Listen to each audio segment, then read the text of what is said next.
Multispeciality हॉस्पिटलच्या दारातच माणुसकीचा अपघातात दाम्पत्य व चिमुकले बाळ गंभीर जखमी. तरीही हॉस्पिटल प्रशासनाची निर्ढावलेली उदासीनता उघड. शहरातील एका नामांकित मोठ्या मल्टीस्पेशालिटी हॉस्पिटलच्या अगदी हकेच्या अंतरावर घडलेल्या भीषण अपघातानं संपूर्ण शहर हादरलंय. या अपघातात एक दाम्पत्य व त्यांच्यासोबत असलेलं लहान बाळ गंभीर जखमी झालंय. मात्र याहून धक्कादायक आणि लाजिरवाणी गोष्ट म्हणजे अपघातस्थळ हॉस्पिटलच्या समोर असताना एकही हॉस्पिटल कर्मचारी मदतीला धावून आला नाही.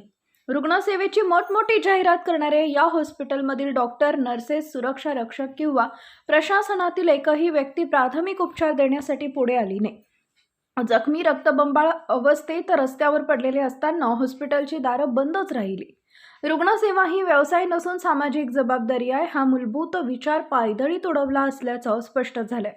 या घटनेमुळे अनेक गंभीर प्रश्न उपस्थित होत आहेत. हॉस्पिटल समोर अपघात होऊनही मदत न करणं ही कोणती मानवता? आपत्कालीन सेवांचे दावे फक्त जाहिरातीपुरतेच आहेत का? प्राथमिक उपचार देणं ही कायदेशीर व नैतिक जबाबदारी नाही का? जे खरं आहे आणि सत्य आहे ते आम्ही मांडणार. गाड़ी पर से पड़ेगा काही नाही झालं काय पड़े स्लिप धड़के नहीं कौन लावलेला तुम्ही घरात काम मानलं म्हणजे मग आहे आपली